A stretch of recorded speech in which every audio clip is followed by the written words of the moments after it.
let's get into Luigi, because this is good. That I came across Luigi myself, not personally, but when I first read about him in Claire Sterling's book. He's a Sicilian-born mobster. The book is Homicide Is My Business. Give us a little bit of background about our friend Luigi. So Luigi Ronsisvalle, born in Catania, Sicily. Beautiful. And he, the way that I characterize him in terms of what he was, is from a statement that he made when he testified in front of Congress, in front of Ronald Reagan's Commission on Organized Crime. Yeah. He said to a senator, in America, young boys want to be love baseball. Yep. In Sicily, young boys want to be mafia. Yes. That was Ronsisvalle. He wanted to become a made man in the worst way. And he couldn't get in to see the main man in Catania, a guy named Rapisardi. Yeah. And he tried and he tried and he tried, and he would show up at Rapisardi's coffee shop, and Rapisardi always had a bodyguard there, and they kept him away until one day we got through, and he started talking to Rapisardi, told him about it, and he was a homegrown guy. He was a guy from Catania, working on the railroad, believe it or not, in Sicily. That's what he was doing. And he convinced Rapisardi to give him some of the menial jobs, collecting for debts from, gamblers or loan shark debts, etc. And he did a good job. And Rapisardi was impressed by him.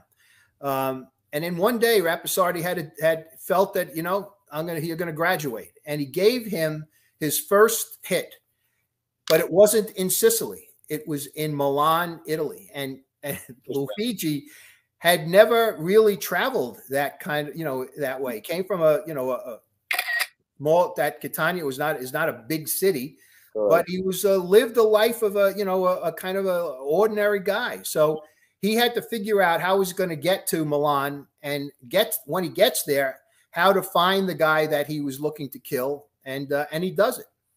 He tells me about the trip from Catania across the Adriatic to Naples, where he got off in Naples or there in around Naples. And then he had to take the train from that area up to Milan. And then he did a little research. And this is what, Tom, he did for almost, well, I would say, just about every hit that we talk about and that he talked about. He learned that the preparation, surveillance, and doing that kind of, I would call it grunt work, but spade work, paid off for him. So he was able to find the mark, the guy that he needed to kill, and the guy was a businessman in Milan, and he owed money to Rapisardi. And generally, wise guys don't kill people who owe them money. Correct. But this was a message had to be sent to other people who owed him money. Well, that's so that's the way it worked. And Luigi found him, stalked him. When I say stalk, I mean surveilled him, until one day he was able to get him when he was coming out of his home, waited till he got to a quiet spot and killed him, shot him and killed him. He then does the reverse. He gets back on the train, goes to Naples, gets on the ferry back to Catania, and he goes to see Rapisardi the next day. And Rapisardi has a present for him.